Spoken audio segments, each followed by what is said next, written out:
नमस्कार साथियों, एक बार फिर से आपका स्वागत है हमारे YouTube channel GK all exam fighter में। आज हम आपके लिए दोस्तों 25 प्रश्न, जी हाँ दोस्तों, जीके के अत्यंत ही महत्वपूर्ण 25 प्रश्न लेकर आए हैं। यदि आपको ये वीडियो पसंद आए तो चैनल को जरूर सब्सक्राइब करिएगा, वीडियो को लाइक करिएगा। दोस्तों, हम उम्मीद करते हैं कि आप 25 के 25 प्रश्नों के सही जवाब कमेंट बॉक्स में जरूर देंगे।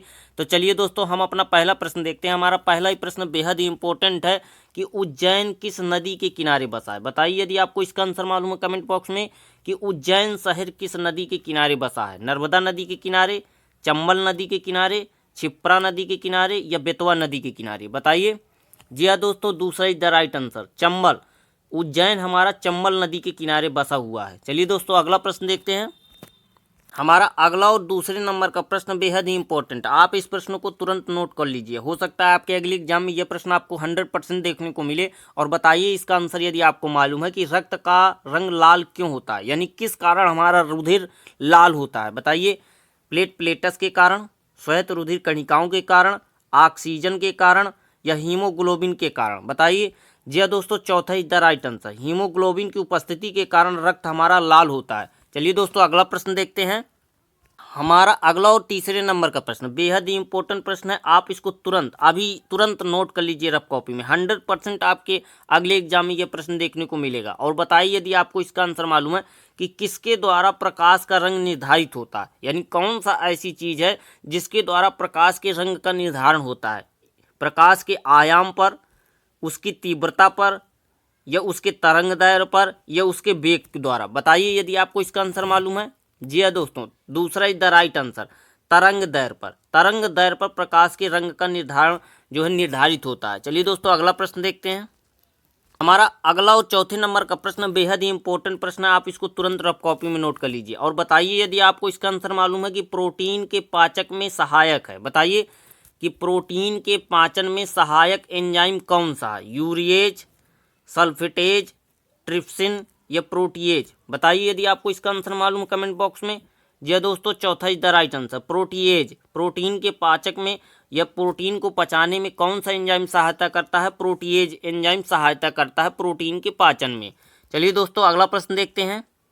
हमारा अगला और पांचवें नंबर का प्रश्न है कि बेलूर मठ किस संस्था का मुख्यालय है। बेहद ही इंपॉर्टेंट प्रश्न है। बताइए यदि आपको इसका आंसर मालूम है कि बेलूर मठ किस संस्था का मुख्यालय है। बताइए। आर्य समाज, रामकृष्ण मिशन, सेवाश्रम या इनमें से किसी से नहीं। बताइए कि बेलूर मठ किस संस्था का मुख्यालय है। जी हाँ दोस्तों, दूसरा is the right answer, Ramakrishna mission. Belur Math Ramakrishna mission का मुख्यालय, संस्था का मुख्यालय है एक। चलिए दोस्तों, अगला प्रश्न देखते हैं।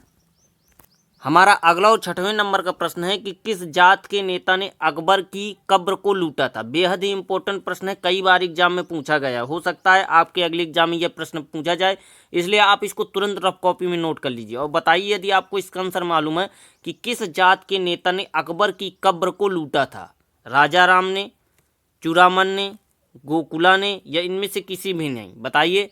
जी हाँ दोस्तों, पहला इज द राइट आंसर, राजा राम ने। राजा राम एक ऐसे नेता थे जिन्होंने अकबर की कब्र को लूटा था। चलिए दोस्तों, अगला प्रश्न देखते हैं। हमारा अगला और सातवें नंबर का प्रश्न है, बेहद ही इंपॉर्टेंट प्रश्न है। आप इसको नोट कर लीजिए, आपके अगले एग्जाम की दृष्टि से बेहद ही इंपॉर्टेंट प्रश्न है।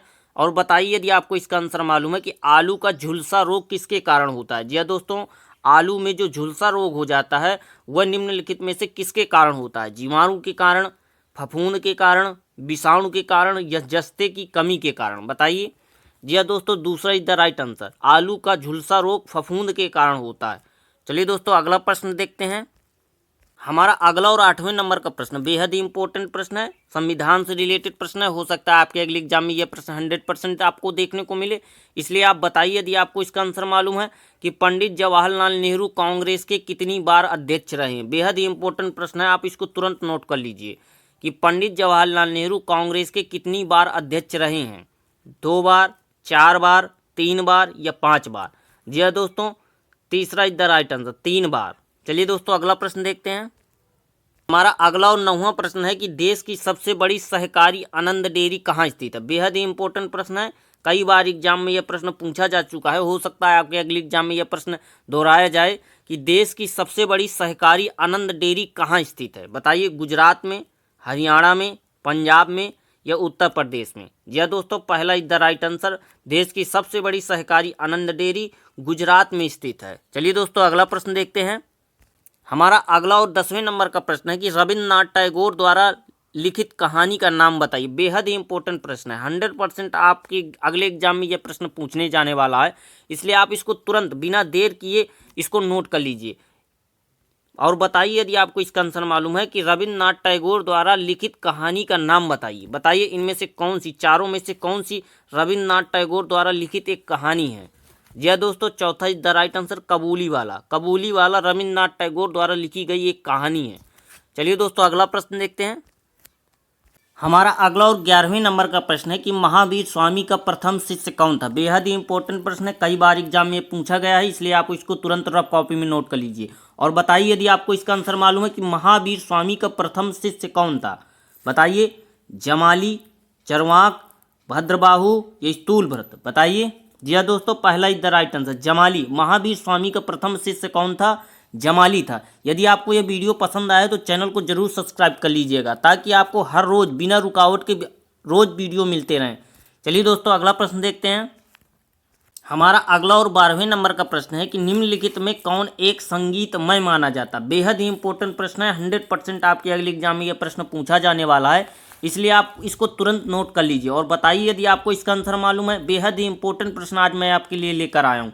बताइए कि निम्नलिखित में से कौन एक संगीतमय माना जाता है? ऋग्वेद, अथर्ववेद, यजुर्वेद या सामवेद? बताइए। जी हाँ दोस्तों, चौथा is the right answer, Samaveda एक संगीतमय वेद माना जाता है। वीडियो को लाइक जरूर करना है साथियों और कमेंट भी करना है यदि आपको इसका आंसर मालूम है और आपको ये जरूर अंत में बताना है कि आपने 25 में कितने नंबर सही किए हैं। हमारा अगला और 13वें नंबर का प्रश्न है कि नागार्जुन सागर परियोजना किस नदी में स्थित है? बेहद ही इंपॉर्टेंट प्रश्न है, कई बार एग्जाम में यह प्रश्न पूछा जा चुका है कि नागार्जुन सागर परियोजना किस नदी में स्थित है? कृष्णा नदी में, कावेरी नदी में, महानदी में या गोदावरी नदी में? बताइए कमेंट करके यदि आपको इसका आंसर मालूम है। जी हाँ दोस्तों, पहला is the right answer, Nagarjuna Sagar परियोजना किस नदी पर स्थित है? कृष्णा नदी पर स्थित है। चलिए दोस्तों अगला प्रश्न देखते हैं। हमारा अगला और 14वें नंबर का प्रश्न है कि नाइटिंगेल ऑफ इंडिया के नाम से किसे पुकारा जाता? बेहद ही इंपॉर्टेंट प्रश्न है, हो सकता है आपके अगले एग्जाम में ये प्रश्न देखने को मिले, इसलिए कोई भी प्रश्न आपसे छूटने न पाए। बताइए कि नाइटिंगेल ऑफ इंडिया के नाम से किसे पुकारा जाता है? विजया लक्ष्मी पंडित को, मदर टेरेसा को, सरोजनी नायडू को या इंदिरा गांधी को? जी हाँ दोस्तों, तीसरा is the right answer, Sarojini Naidu को। चलिए दोस्तों अगला प्रश्न देखते हैं। हमारा अगला और 15वें नंबर का प्रश्न बेहद ही इंपॉर्टेंट है, आप इसको तुरंत बिना देर किए रफ कॉपी में नोट कर लीजिए। 100% आपके अगले एग्जाम में यह प्रश्न देखने को मिलेगा और बताइए यदि आपको इसका आंसर मालूम है कि रीला, जी हाँ दोस्तों, लीरा किस देश की मुद्रा है? बेहद ही इंपॉर्टेंट प्रश्न है, किसी न किसी एग्जाम में यह प्रश्न आपको जरूर मिला होगा और बताइए कि लीरा किस देश की मुद्रा है? ईरान की, इराक की, इटली की या दक्षिणी अफ्रीका की? बताइए। जी हाँ दोस्तों, तीसरा is the right answer, lira Italy की देश की मुद्रा है। चलिए दोस्तों अगला प्रश्न देखते हैं। हमारा अगला और 16वें नंबर का प्रश्न है कि चंद्रमा पर पैर रखने वाला प्रथम व्यक्ति कौन था? जी हाँ दोस्तों, बेहद इंपॉर्टेंट प्रश्न है, 100% आपको इसका आंसर मालूम होगा। आप फटाक से इसका कमेंट करके बताइए कि चंद्रमा पर पैर रखने वाला प्रथम व्यक्ति कौन था? जी हाँ दोस्तों, दूसरा is the right answer, Neil Armstrong चंद्रमा पर प्रथम व्यक्ति था जिसने पैर रखा था। चलिए दोस्तों अगला प्रश्न देखते हैं। हमारा अगला और 17वें नंबर का प्रश्न है कि राजा राम मोहन राय ... किससे संबंधित नहीं थे? बताइए यदि आपको इसका आंसर मालूम है कि राजा राम मोहन राय किससे संबंधित नहीं थे। क्या सती निषेध से संबंधित नहीं थे या विधवा पुनर्विवाह से संबंधित नहीं थे, अंग्रेजी प्रोत्साहन या संस्कृत शिक्षा? जी हाँ दोस्तों, राजा राम मोहन राय सती प्रथा के भी विरुद्ध थे, विधवा पुनर्विवाह के पक्ष में थे, संस्कृत शिक्षा के विरोध में थे, अंग्रेजी प्रोत्साहन जो अंग्रेजी शिक्षा थी, तो राजा राम मोहन राय अंग्रेजी शिक्षा के समर्थक थे, संस्कृत शिक्षा के खिलाफ थे, इसलिए किससे संबंधित नहीं थे? चौथा is the right answer, Sanskrit शिक्षा से। चलिए दोस्तों अगला प्रश्न देखते हैं। हमारा अगला और 18वें नंबर का प्रश्न है कि हड्डी तोड़ ज्वार को सामान्यतः क्या कहा जाता है? बेहद ही इंपॉर्टेंट प्रश्न है, मैं यह प्रश्न को कई बार एग्जाम में देख चुका हूँ, हो सकता है आपके अगले एग्जाम में 100% ये देखने को मिले। बताइए यदि आपको इसका आंसर मालूम है कि हड्डी तोड़ ज्वार को सामान्यतः क्या कहा जाता है? आंत्र ज्वार, नासाशोथ, पीत ज्वार या डेंगू? बताइए यदि आपको इसका आंसर मालूम है। पहला इज द राइट आंसर, आंत्र ज्वार। आंत्र ज्वार को ही हम हड्डी तोड़ ज्वार के नाम से जानते हैं। हमारा अगला और 19वें नंबर का प्रश्न है कि पोलियो वायरस मानव के शरीर में कहाँ पलता और बढ़ता है? बेहद ही इंपॉर्टेंट प्रश्न है, 100% आपके अगले एग्जाम में यह प्रश्न आपको देखने को मिलेगा। यदि बताइए यदि आपको इसका आंसर मालूम है कि पोलियो वायरस मानव शरीर में कहाँ पलता और बढ़ता है? यकृत में, फेफड़े में, छोटी आंत में या मुख में? बताइए। जी हाँ दोस्तों, तीसरा is the right answer, polio का वायरस छोटी आंत में पलता और बढ़ता है। चलिए दोस्तों अगला प्रश्न देखते हैं। हमारा अगला और 20वें नंबर का प्रश्न है कि इस्पात का चौखट निम्न में से किसे कहा जाता है? बेहद ही इंपॉर्टेंट प्रश्न है, 100% आपको इसका आंसर देना है। बताइए यदि आपको इसका आंसर मालूम है कि इस्पात का चौखट इनमें से किसे कहा जाता है? अंग्रेजों का भारत में शासन, भारतीय नागरिक सेवा, भारतीय रेलवे या भारतीय डाक तार विभाग? बताइए। यह दोस्तों दूसरा इज द राइट आंसर, भारतीय नागरिक सेवा। चलिए दोस्तों अगला प्रश्न देखते हैं।